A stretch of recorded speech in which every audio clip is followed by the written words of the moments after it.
আসসালামু আলাইকুম। আমার আজকের রেসিপি ফুলকপির পাকোড়া। এই পাকোড়াটা খেতে যেমন টেস্টি, বানাতেও কিন্তু খুব সহজ। চলুন কথা না বাড়িয়ে রেসিপিটা দেখে নেওয়া যাক।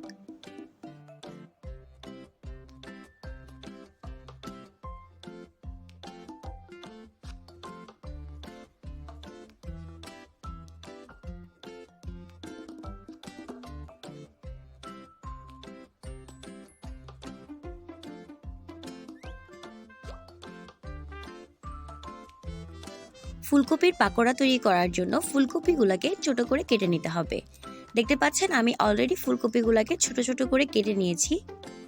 অনেক সময় দেখা যায় ফুলকপির ভিতরে পোকা থাকতে পারে, তাই এটাকে ভালো করে ধুয়ে পরিষ্কার করে নিতে হবে। ফুলকপির পোকাগুলো দূর করার জন্য আমি একটা বোল নিয়ে নিয়েছি। এর মধ্যে আমি 1 লিটার পরিমাণ পানি দিয়ে দিচ্ছি।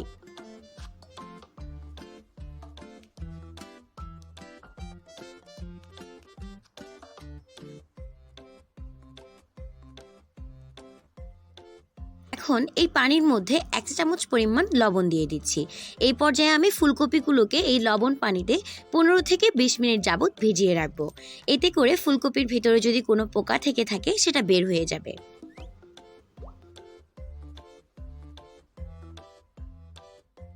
ফুলকপিগুলোকে পানি ঝরিয়ে নিয়ে এসেছি। এখন আমি একে একে মশলা দিয়ে দিব। এখানে দিয়ে দিচ্ছি 1 চা চামচ পরিমাণ আদা বাটা এবং 1 চা চামচ পরিমাণ রসুন বাটা। লাল মরিচের গুঁড়ো দিয়ে দিচ্ছি 1 চা চামচ পরিমাণ, তবে আপনারা ঝালটা বেশি পছন্দ করলে আরেকটু বাড়িয়ে দিবেন। হলুদ গুঁড়া দিয়ে দিচ্ছি 1/2 চা চামচ পরিমাণ। ভাজা জিরার গুঁড়ো দিয়ে দিচ্ছি 2 চা চামচ পরিমাণ। কালো গোলমরিচের গুঁড়ো দিয়ে দিচ্ছি 1/2 চা চামচ পরিমাণ। এর মধ্যে আরো দিয়ে দিব ধনিয়া গুঁড়া 1 চা চামচ পরিমাণ। লবণ দিয়ে দিচ্ছি স্বাদ মতো। এখন আমি সমস্ত শুকনো উপকরণগুলোকে ভালো করে ফুলকপির সাথে মিশিয়ে নিচ্ছি।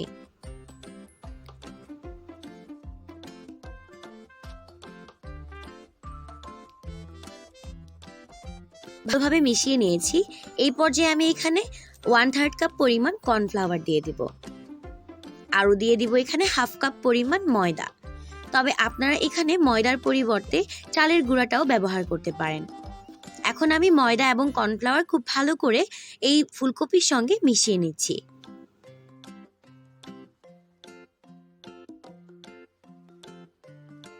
আমি সব শুকনো উপকরণগুলোকে ভালো করে মেখে নিয়েছি। এই পর্যায়ে আমি ব্যাটারের জন্য অল্প অল্প করে পানি দিয়ে ফুলকপিগুলোর সাথে ভালো করে মিক্স করতে থাকবো। ভালো করে মেখে নিচ্ছি।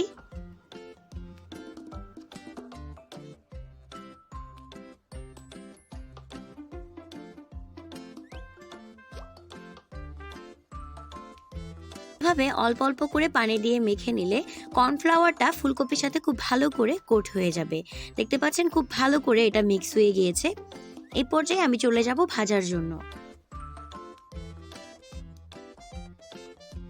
একটা ফ্রাই প্যানে পর্যাপ্ত পরিমাণ তেল গরম করে আমি এখানে একে একে ফুলকপিগুলো দিয়ে দিচ্ছি। তেলে দেওয়ার সাথে সাথে এটাকে নেড়ে দেওয়ার দরকার নেই। যখন এক পাশ কিছুটা ভাজা হয়ে যাবে তখন এটাকে আলতো করে নেড়ে দিতে হবে। এই রেসিপিটা ফলো করলে আপনাদের ফুলকপিটাকে আগে থেকে ভাপিয়ে নেওয়া বা সিদ্ধ করে নেওয়ার প্রয়োজন নেই, কেননা সিদ্ধ করে নিলে এটার টেস্টটা কিছুটা পাঞ্চে আসে। সো আমি এটাকে চুলার আঁচটাকে মিডিয়াম আঁচে রেখে সরাসরি ডিপ ফ্রাই করে নেব। মিডিয়াম আঁচে রেখে আমি ফুলকপিগুলোকে হালকা নেড়ে চেড়ে এপাশ ওপাশ করে ভেজে নিচ্ছি। দেখতে পাচ্ছেন ফুলকপিগুলো উপর থেকে কালারটা যখন হালকা ব্রাউন কালার চলে আসবে, এই পর্যায়ে আমি একটা ছাঁকনির সাহায্যে ছেঁকে এটাকে নিয়ে ফেলবো। আমার ফুলকপিগুলো ভাজা হয়ে গিয়েছে। এখন আমি এটাকে পরিবেশন করব। তৈরি হয়ে গিয়েছে আমার আজকের রেসিপি ফুলকপির পাকোড়া। পাকোড়াটা বাহির থেকে দেখতে যেমন ক্রিস্পি, ভিতর থেকে ওয়েল কুক ছিল। হোপফুলি এটা তৈরি করলে বাসার সকলে অনেক পছন্দ করবে। আজকের ভিডিও ভালো লেগে থাকলে ভিডিওতে লাইক দিতে ভুলবেন না আর চ্যানেলটি অবশ্যই সাবস্ক্রাইব করবেন। পরবর্তী ভিডিও দেখার আমন্ত্রণ জানিয়ে আজকে বিদায় নিচ্ছি। আল্লাহ হাফেজ।